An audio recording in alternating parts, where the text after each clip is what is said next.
Hello and welcome to another edition of 310 to Left, presented by your New England Ford dealers. Tom Caron with you here at JetBlue Park as we are rolling into the final week of spring training. 1 week from now, the Red Sox will be in Monterrey, Mexico for a pair of exhibition games. And 1 week from Thursday, it'll be the opening day of the Major League season for the Red Sox. As we now know, it'll be Garrett Crochet on the mound against Nathan Eovaldi, opening day in Arlington. But this past week was all about the prospects. The Red Sox taking part in a couple of prospect games, the second annual Spring Breakout, the MLB initiative that began last year, and then the Futures at Fenway South, another set of games against Minnesota Twins. Now, the Spring Breakout game was held up at Port Charlotte. That was against the Rays, two of the best minor league systems in all of baseball.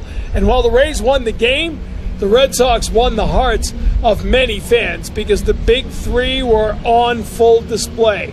It was Kristian Campbell with a two-run home run, Marcelo Mayer with a home run, making it back-to-back home runs. Then a couple innings later, Roman Anthony hit one of the longest home runs we have seen in spring training. The big three have been the talk of camp, and they spoke with me on 310 to Left, presented by your New England Ford dealers. Spring breakout game, prospects take center stage. These guys have been center stage all at camp. The big three with us. Dan Shaughnessy of the Boston Globe called you guys the Beatles. I don't know if you've had a chance to Google who the Beatles were. I don't know if you have any reference. I mean, it's an old reference. But there's been so much talk about you guys as you ease into this spring training, Major League camp for the first time. What's it been like to just be part of this from day one? You know, not to just get called up for a few games, but to be in that clubhouse the whole time. Romo, you get to lead off. It's been great. I think I've said this a few times now. We have such an exciting team this year. I think the moves that were made this offseason were fantastic, and the guys that we have in that big league clubhouse, it's awesome, and it's super motivating for us three to get up there and to play with those guys. But just being there and being at big league camp, learning from those guys, and seeing the amount of winners we have in this clubhouse now and how they go about their day, it's been awesome. I think the three of us have learned so much just in such a short amount of time. Kristian, this spring breakout game is pretty cool, right? Because everybody's best prospects are out here. How cool is it to be part of that? Marcelo will hold the mic. There you go. It's really cool to be out here with all the prospects from both teams. It's a great opportunity to showcase our skills and to compete. I mean, we all love to compete, so I'm looking forward to it. Like a 40 grade on the mic holding? What do you rate the from a scouting perspective? Right now. Whoa, it's coming in hot. Marcelo, you want to counter that? I mean, how do you think your mic holding skills are? I mean, I haven't really done this much, but I would say it's a pretty easy task. Now you know. Yeah. Now you know. It's not that hard to jump. Yeah. This camp, Bregman comes in right near you guys, veterans all around. How cool has it been to sort of be able to pick their brains, not just be part of it on the field, but to be in the clubhouse with these guys every day? Yeah, I mean, it's been awesome. I mean, from the players to the staff, there's just so much experience in that locker room. And as a young guy going into your first big league camp, that's all you could ask for, really. I mean, the one thing that we don't have in this game is experience. So for us to be out there every single day working with those guys, working with the coaches, the only thing you could do is get better and learn. So it's been great so far. Tougher facing Major League pitching or getting the Starbucks order right for the entire organization? Starbucks. There's not even a question. Starbucks. Yeah, I think the harder part was getting the Starbucks into the car into the field safely. I think that's the hardest part. You had to get an SUV. Yeah. Right? You had to get a bigger vehicle. Yeah. Tommy McLaughlin needed to help you transport it from the parking lot into the clubhouse. Yeah, driving extremely slow. Very slow. Yeah. Very slow. At 4:30 in the morning, is that when you were 5 a.m. 5. Yeah. Oh, so already the media exaggerates. See, they exaggerate the great feats of the great players. Starbucks doesn't open till 5. So. You got them to open early. I thought that was part of the whole thing. I thought you know. No, we're not that special. And they don't welcome you. Is that report true that you will never step your foot in that place again because they're going to lose it? Yeah, I just told them hey, I'm super sorry about this, and you won't see me again, even if it's just for myself. We've done you guys enough trouble at 5 a.m. giving you 70 different transactions and different orders. So I was just you won't be seeing me anymore. They were pro about it though. They were super. They got it done really quick. That's impressive. And they got the names right, because usually that's the biggest problem. We messed up one order and it was Crochet's. Yeah, it's not the order you want to miss, but you don't have to redo it, do you? We told them we'd get it back. We'll get him one. We'll get him one. All right, I want to ask you this at the end. Everybody's watching you guys. You know each other best. Tell me one thing about each of these guys that you are most impressed by when you watch these guys go about their business. Yeah, I mean, Roman, as far as just the way he is, his maturity, 20 years old. I mean, he acts like he's been in the league for a long time. And then when he's batting, I mean, his maturity shows in the box too. He's extremely cool in the box. He has a plan, and his pitch selection is extremely good. KC, freak athlete, obviously you guys know. And just the way he goes about his work, the way that he plays in the field, he's a great athlete and he plays really hard. Kristian, you take the mic. Tell us what you think about these two guys. Really What's impressed you the most? Really good baseball players, as we all know. Kind of like Marcelo said about Roman, play discipline's off the charts, maturity's there, especially for his age. It's very good. And for Marcelo, I would say he's an extremely good fielder and a good hitter when he steps in the box. But he's really smooth in the field, really good instincts, and that impresses me every time he steps on the field. Just the way he goes about his business on the defensive side, and he's a really good player all around, both of them. Roman, you get the final word. Tell me about the other two. Yeah, I think just maturity is the biggest thing. Like the three of us, and for myself, watching these two guys in the big league clubhouse and the way they handle themselves and the way that they talk amongst a clubhouse full of veteran guys and full of experience. I think just the on the field stuff, we all see it, but I think the way that these two guys are able to handle themselves off the field and in the clubhouse and the stuff that people don't see, I think that's the biggest thing. And these two are just fun to be around, and I think everyone in the entire clubhouse knows that. All right, Marcelo, you can take the mic and throw it back to the studio. You can say back to the studio, whatever we do. Back to the studio. Perfect. Short and sweet. Well done, guys.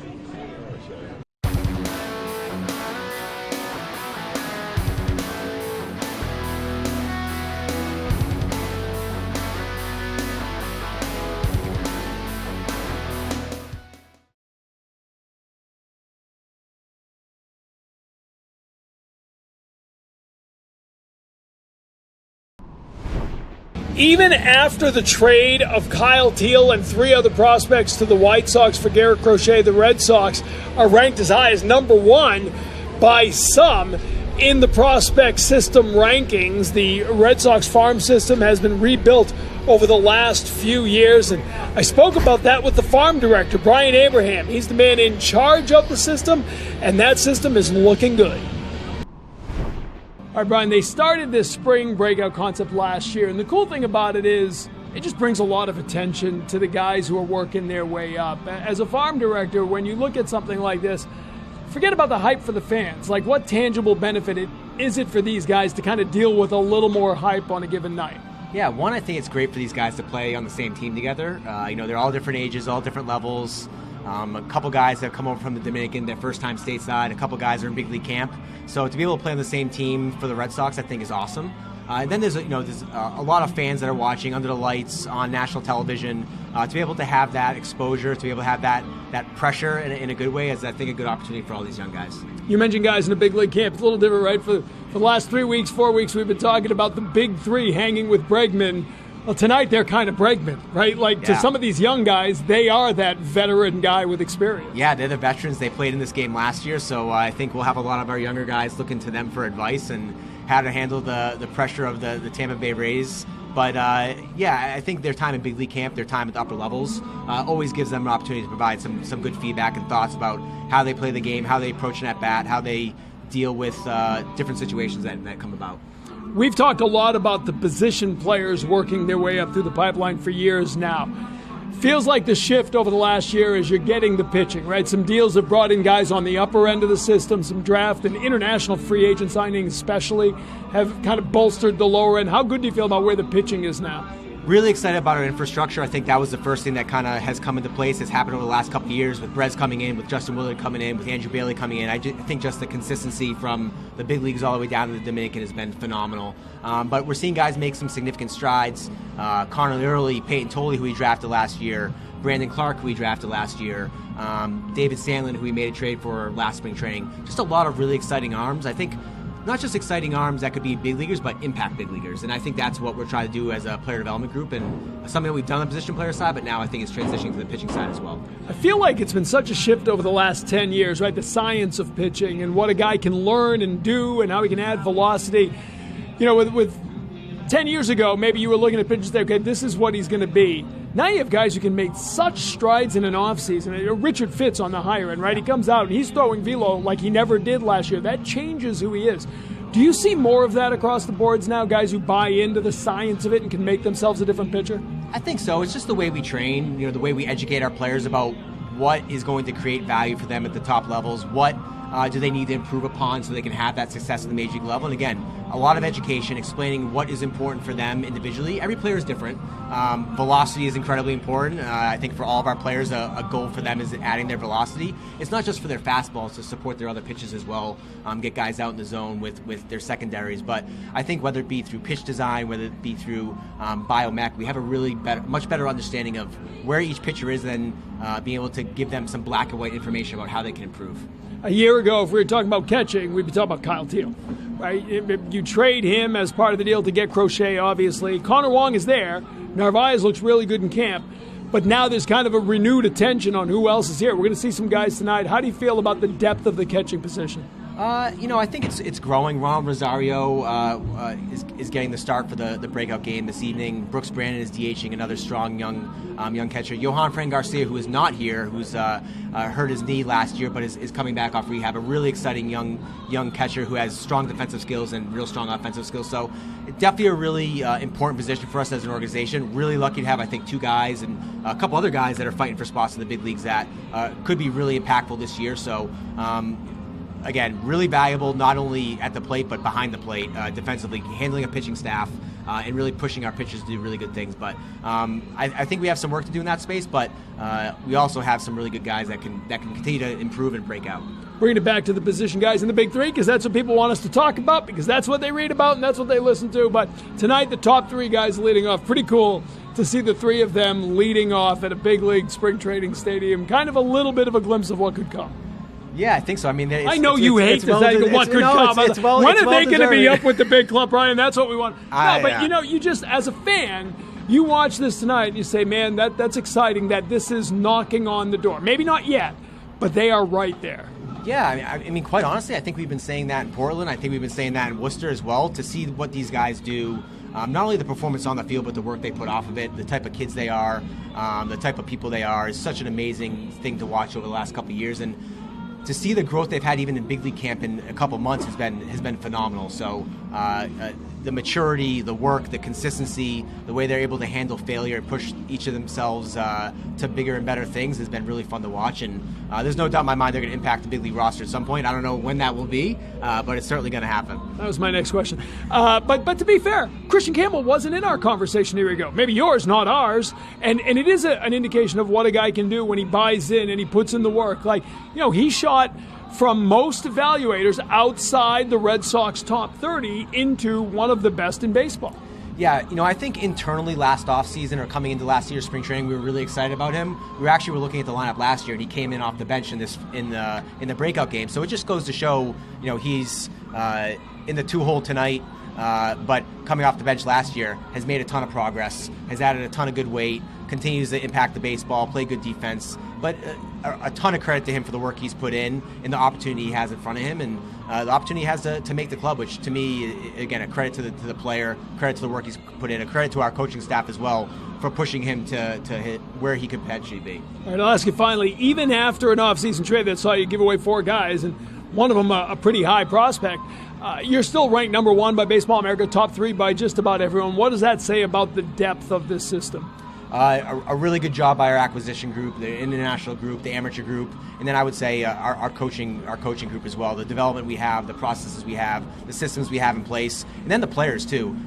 A farm system can't be good without good players, good kids that work their butts off, that train hard, that are willing to fail. And to me, I think we have one of the best player groups and person groups in all of baseball as well. And really excited to see what's going to happen in the upcoming year. All right, it's an 80 great interview. Congratulations.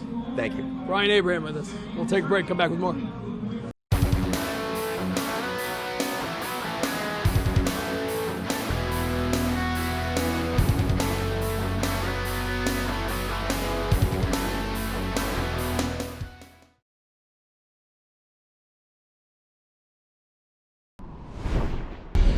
One thing the Red Sox have tweaked over the last year or so is the pitching side of the system.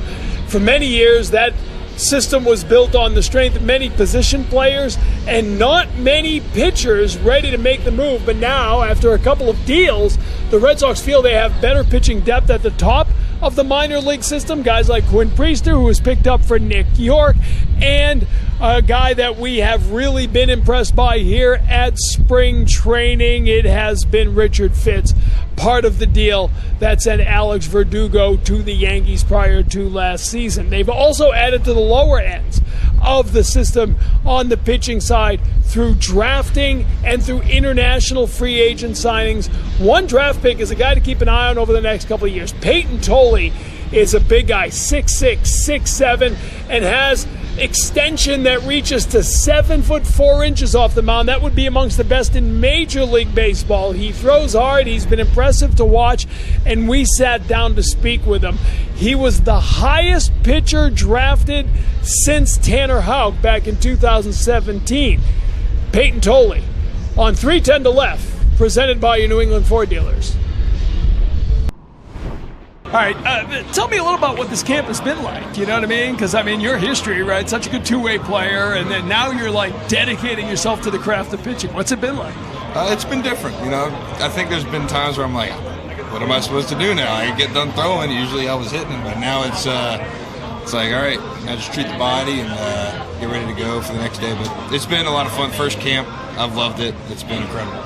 The science of pitching has changed so much. Like, and were you always a guy who dove into that, or as a two-way player, could you not do as much on the pitching side? I am not smart at all when it comes to that stuff. I'm starting to learn a little bit more, and I'll sit with the guys that know a lot about it and can, you know, track man reports and all that stuff. I try to learn more about it, but getting better. But before it was look at numbers, I'm like, I just go out there and throw. Is there anything different you're learning? Like, obviously a lot you're learning, but anything different specifically, like grips or pitches or shapes? Like, what's been different for you? There's been a bunch of different changes. You know, the change-up is kind of something we've been working on a lot, trying to get different depths on it and grips, trying to help that out. So it's been a lot of trial and error trying to figure stuff out. When you get into your fastball, like we're in an age now, and it's the first time I'd heard this expression today. Somebody said you need fastball versatility, right? So you need your four-seamer, but you better have a two-seamer. You better be able to cut. You got to have a couple of fastballs now, and then get into the other stuff. Have you always? Tell me about your fastball. Like, what have you done over the course? What would you throw? Yeah, I think it's always kind of been the same, or maybe not the same, but I've thrown the same. So now it's just kind of getting different looks off of it, trying to play with it, make it look better than what it is. So, you know, it's. I've always tried to make it ride a little bit, especially in the past few years, but just got to make it uncomfortable for somebody. You're almost in the batter's box when you let it go. It's uncomfortable from what I've seen. What are the goals? Are you a guy who sets goals like this year I hope to accomplish this and this, or this is what I'm looking to do? What do you hope to do this year? Yeah, I mean, I think this year I'm trying to be really broad in what I'm trying to do. You know, just get through my first long season, and that's what a lot of these guys are saying. It's a long season, especially coming from college. But yeah, I think it's just go out there, do what I can. Just keep my head down, do the work, try to, keep my head down, do the work, and then at the end of the year, we'll see where we're at, and then build from there, try to get more specific goals as the years go on. But yeah. Good news is no studying for finals. Yeah, you're exactly right. Great to meet you. Nice. Appreciate the time. Thank you so much.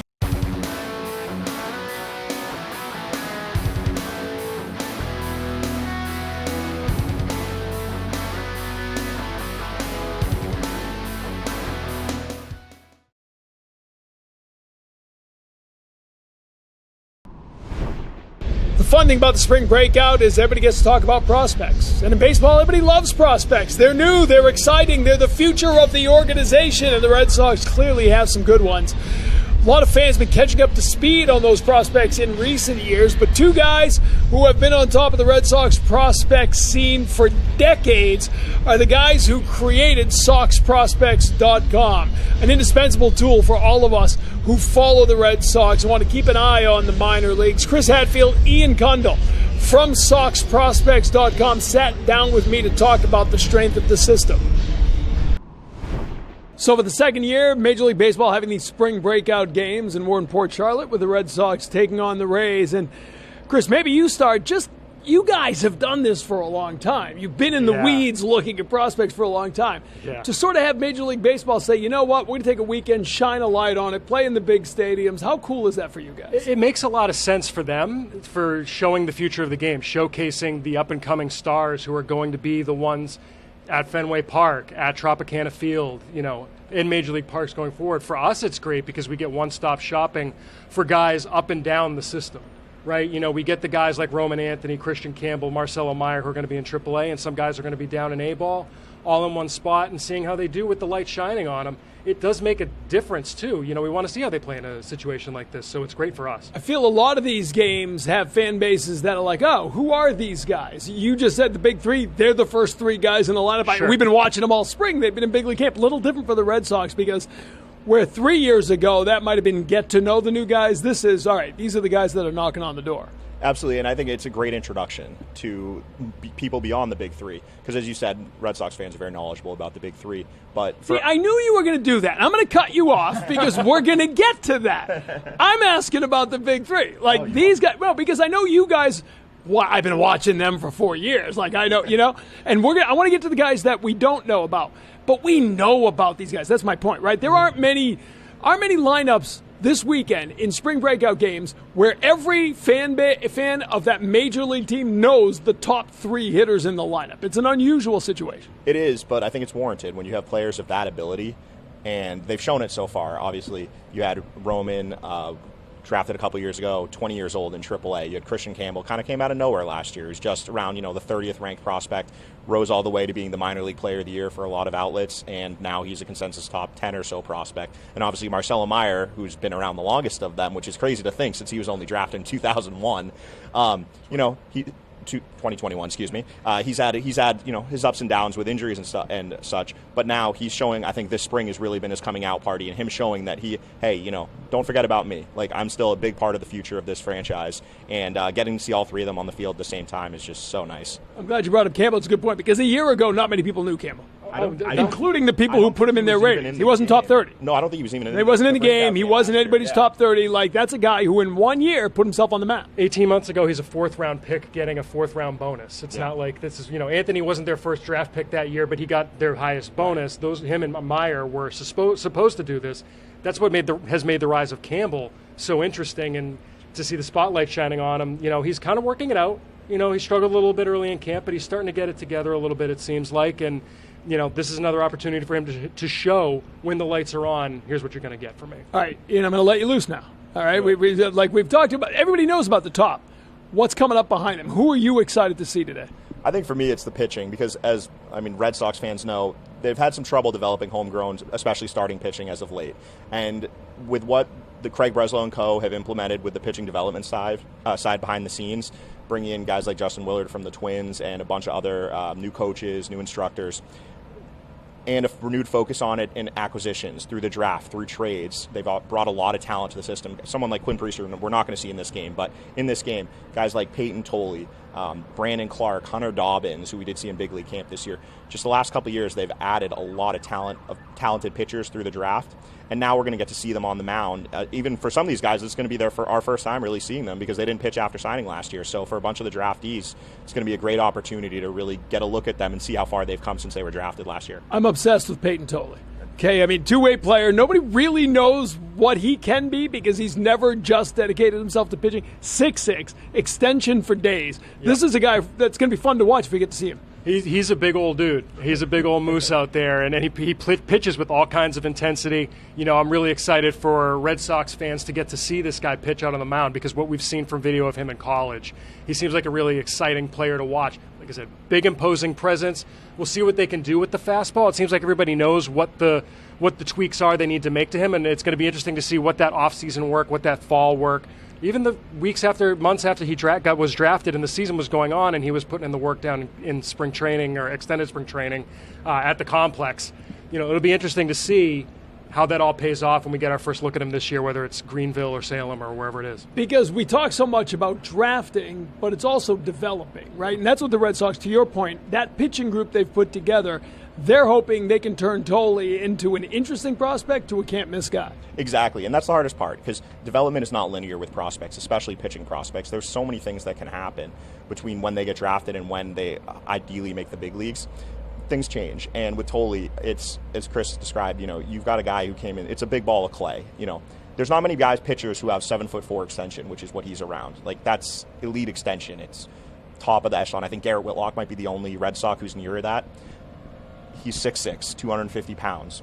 Sounds like a starter to me. But, now it's, all right, you've got that ball of clay. How are you going to mold it over the course of the next few years as he moves up through the system? And this opportunity, this spring, this year, is his first introduction to that. They've, obviously been working on him a lot in the offseason, and now it's, you got to put those changes and the improvements that he's made into action on the field. And obviously at the end of the day, that's what really matters, is the game, is how it translates into game action. We're finally going to get to see that, which is really exciting. The depth of this pipeline, most people still have them top 5, top 3. Not bad considering they traded Teal, they traded 4 guys away, and they are still one of the best systems in the game. Baseball America still has them number 1 post-trade, which is crazy to think about when you trade away a guy like Kyle Teal, who was top 75 at least in the game, your first-round pick in Montgomery. And it just goes to show, A, they've got those guys at the top, but there is also that depth. They do have these guys coming up, especially on the pitching side, because that's been a focus. But don't sleep on some of these hitters, some of the young shortstops. Franklin Arias, who we've gotten a little bit of a look at here in camp. Yoelin Cespedes, who's another guy who was going to get his first look at A-ball, and he went down due to injury last year. 19 years old still? Both of them, yeah. They're both very young. And another guy we're hearing a lot about is Nelly Taylor, an outfielder who was their Defensive Player of the Year last year. He's, a guy that we're hearing a lot about in camp, is seeing what he can do on the offensive side if he can become that total package and more than just a guy who can go get it in the outfield. It's a great start to be able to do that, be able to run the bases. I saw him last year in Fredericksburg. It's an athletic package. It's a guy that's really exciting out on the field. If he can put that together and put the bat to the ball, he's a guy who could rise up really quickly too. So don't sleep on the offensive side. With the trade of Teal comes a heightened scrutiny of the catching prospects. Who are you keeping an eye on, and where is this organization beyond Connor Wong as far as catching goes? It's definitely one of the weaker positions in the system, but I'm really intrigued by the trade they made last offseason, going out and acquiring Carlos Narvaez, who's still considered a prospect even though he's not in this game, which he's not in this game because he's going to be on the MLB roster most likely.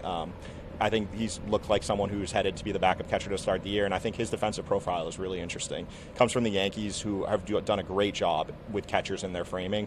Like they turned Austin Wells, who I would say in the minor leagues when I saw him was not a very good defensive catcher, into one of the better framers in baseball last year.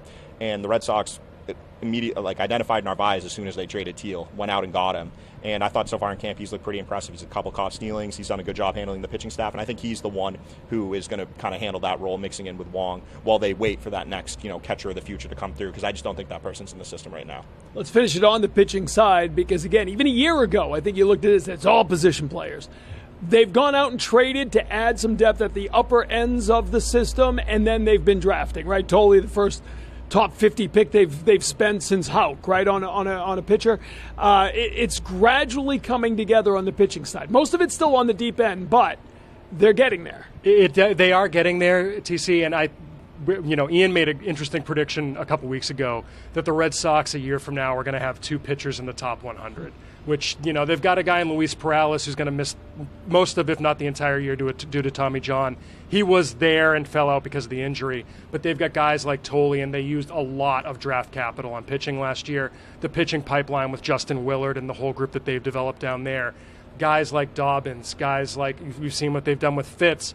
But you're going to see a lot of these guys coming up soon in Double-A. They're starting to percolate up. It does seem like it's going in that direction. I think we're going to be talking about a pitching-heavy system, actually, in about a year or two. Once the big 3 have graduated, I think the top 10 are probably going to be 6, 7, maybe even 8 pitchers. So I think we're going to see that turn because they know that that's an area of focus. All right, I'll ask you finally, each of you, Ian, start with you. How cool is it for guys who have spent so much time watching this system, and you've seen the peaks and the valleys? I think you probably go back 10, 11 years since you've had this kind of feeling, right? When it was Mookie and Xander and Benintendi a little behind him. Christian Vasquez was part of that, right? You had that whole group that we knew about, and then it got a little dry for a while. How cool is it for you guys to have exciting prospects to be talking about again? Oh, definitely, because it's just always fun. A lot of fun of this is going to the field and discovering kind of the unknown guys, but it's also fun to go and see just really high-quality players on the field together. And as you said, that era, the Mookie, Devers, or Devers a little after, but yeah, that time when we're bringing through the homegrown players, that's, I mean, I think as a fan, when you're a fan experience, that's what you want. You want homegrown stars. And the Red Sox have a chance right now. They're bringing those guys through, and I think it's just, really rewarding being able to follow these guys their entire career. Because when the prospects are better, Sox prospects are better. For sure, and the Red Sox are better, too. I mean, I've been doing this long enough to remember 2 waves like this. There was the wave of, Lester, Papelbon, Pedroia, and those guys that led to 1 or 2 World Series there, and that second wave that you were talking about of Mookie, Xander, and those guys that led to another World Series in 2018. As those guys come up, that's why it matters. It leads to success in Boston. That's why the fans care, and we absolutely love it, especially when, they're fun guys to follow and good guys to talk to, apparently. Always fun. So, we appreciate the visit. Thank you, guys. Thanks, TC. It's always a pleasure. Great stuff, and going to be some great players to watch in the coming years, no doubt about that. We'll be back with you later this week from Fort Myers. Next week, coming to you from Monterrey, Mexico, and ultimately late next week, we'll be bringing you the official 2025 Red Sox preview as we get set for the regular season. Keep an eye on those editions coming soon. But for now, that's it for this edition of 310 to Left, presented by your New England Ford dealers. For all of us in Florida, I'm Tom Caron. We'll see you again next time.